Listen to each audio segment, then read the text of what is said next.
बहनों, राष्ट्रपति जी ने आपातकाल की घोषणा की है। इससे आतंकित होने का कोई कारण नहीं है।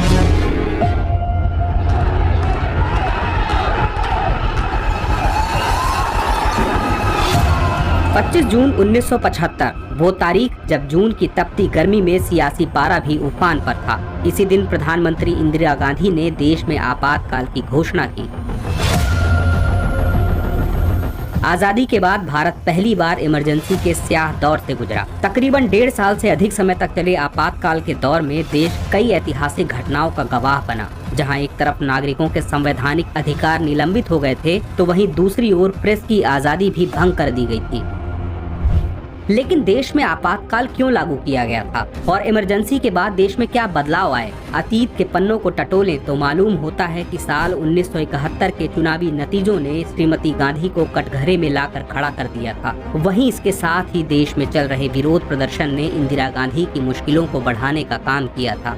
दरअसल 1971 के चुनाव में श्रीमती गांधी ने रायबरेली सीट पर अपने समाजवादी प्रतिद्वंदी राजनारायण को 1,11,000 से अधिक वोटों के अंतर से शिकस्त दी थी। वहीं राजनारायण ने चुनावी नतीजे को चुनौती देते हुए इलाहाबाद उच्च न्यायालय में अपनी याचिका दायर की। मामले की सुनवाई करते हुए उच्च न्यायालय के न्यायाधीश जगमोहन लाल सिन्हा ने 12 जून 1975 को चुनावी परिणाम को खारिज कर दिया और राजनारायण को विजेता घोषित कर दिया। इसके साथ ही श्रीमती इंदिरा गांधी की लोकसभा सदस्यता को भी समाप्त कर दिया। लेकिन हाई कोर्ट के फैसले को इंदिरा गांधी ने सुप्रीम कोर्ट में चुनौती दी। हालांकि 24 जून 1975 को जस्टिस VR कृष्णा अय्यर ने उनकी अयोग्यता को बरकरार रखा, लेकिन उनकी अपील का समाधान होने तक उन्हें पद पर बने रहने की अनुमति प्रदान की।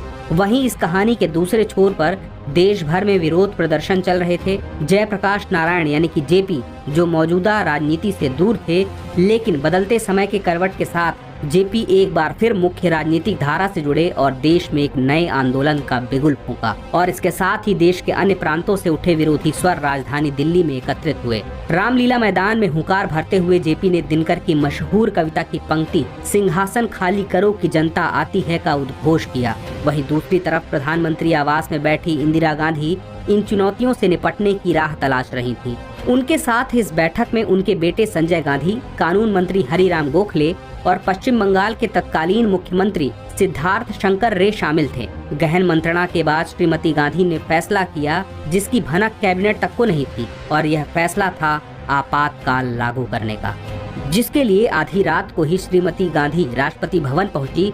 और इसके साथ ही भारतीय इतिहास में 25 जून 1975 की तारीख स्याह अक्षरों से दर्ज हो गई, जब राष्ट्रपति फखरुद्दीन अली अहमद ने प्रधानमंत्री इंदिरा गांधी की सलाह पर कार्य करते हुए संविधान के अनुच्छेद 352(1) के तहत आपातकाल की घोषणा की।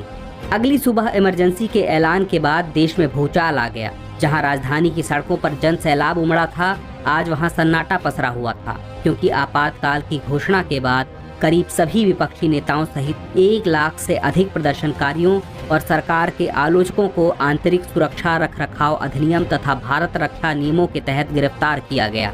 वहीं लोकतंत्र का चौथा स्तंभ कहे जाने वाला मीडिया भी इस दौर में मजबूर नजर आया। दरअसल मीडिया की स्वतंत्रता पर भी अंकुश लगाए गए। उस दौरान प्रेस को तत्काल प्रभाव से बंद कर दिया गया। खबरों को सेंसर करने के बाद ही प्रकाशित किया जाता था, और साथ ही देश भर के पत्रकारों को भी गिरफ्तार कर लिया गया था। हालांकि एक स्याह दौर के बाद देश ने नया सूरज देखा और 21 मार्च 1977 को आपातकाल खत्म हुआ, और उसी साल देश में हुए आम चुनावों में जनता ने कांग्रेस पार्टी को बाहर का रास्ता दिखाया। वहीं 23 मार्च 1977 को 81 वर्ष की आयु में मोरारजी देसाई देश के प्रधानमंत्री बने। ये आजादी के 30 साल बाद बनी पहली गैर कांग्रेसी सरकार थी।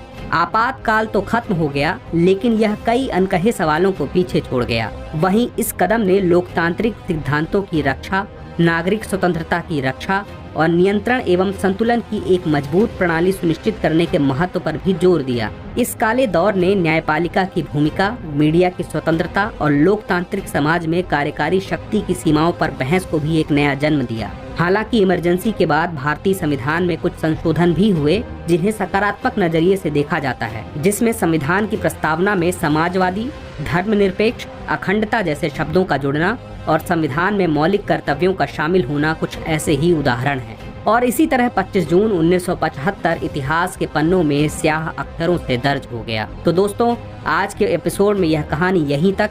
फिर मिलते हैं किसी नए एपिसोड में किसी नई कहानी के साथ। तब तक के लिए जय हिंद।